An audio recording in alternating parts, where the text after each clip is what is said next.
cid walba ayaa ilaa shalay ku warisay sheekada guusha William Ruto madaxweynaha dooran ee Kenya oo kadib 30 sano oo uu siyaasadda ku jiray ugu dambeyn gaaray hadafkiisa ugu weyn ee ahaa inuu ku fariisto kursiga looga taliyo jamhuuriyadda Kenya. In this case, the people of Kenya have voted for me as the 5th president of the Republic of Kenya.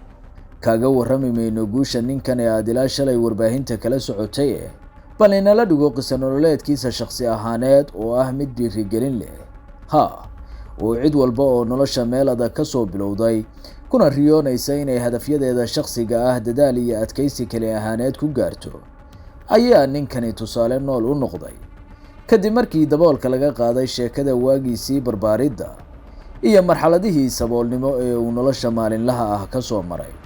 William wuxuu ku dhashay tuulada Kamakud oo 15 kiiloomitir u jirta Eldoret. Qoys faqiir ah ayuu ka dhashay oo bilowgii noloshiisaba sida Kenyaan badan oo kale waxa uu u halgamay nolol maalmeedka. waxaana xogtu warisay inuu yaraantiisii digaag iyo lows ku gadi jiray hareeraha wadooyinka aaga miyiga ah ee gobolka Rift Valley, Kenya. Cagaag ama kabo la'aan ayuu dugsiga dhexe ku tagi jiray, waxaana la sheegay inuu kabihiisii ugu horreeyay xirtay isagoo 15 sano jir ah. Ruto sida uu sheegay ma helin garab siyaasadeed xoogan oo ku kaalmeeya inuu kursiga fuulo. intii uu siyaasadda ku jirayna kuma tiirsanayn kaalmada cid kale.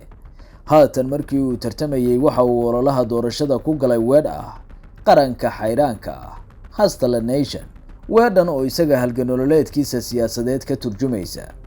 If you look at where I came from vis-a-vis my competitors, you will understand why every Kenyan actually thinks I am a hustler. You know, politics in Kenya has been around people who have brands. haddaad eegto meesha aan ka imi oo aad barbar dhigto kuwa ila tartamaya, dabadeed waxaad dhabtii fahmi doontaa sababta Kenyaan walba iigu malaynayo inaan xayraan ahay. siyaasadda Kenya waxay gacanta ugu jirtaa dad magac weyn leh, in aabaha sidan ahaa iyo in aabaha sidaas ahaa. tartanku wuxuu haatan u dhaxeeyaa madaxweynaha hadda, wiilka madaxweynihii hore, wiilka madaxweyne ku-xigeenkii hore iyo wax la mid ah. haddaan sii cadeeyo, waxaan waayahayga ka soo bilaabay halka ugu hooseysa. masaafo dheer ayaan socday, si adag ayaana ku soo gaaray halka aan maanta joogo.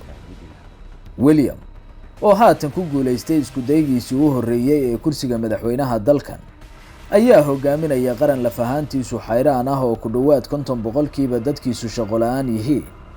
tan uu rabitaanka rayidka dalkaas ku kasbaday ayaana ahayd kobcinta dhaqaalaha waddanka. taas ayaana ah midda ay haatan Kenyaanku uga fadhiyaan.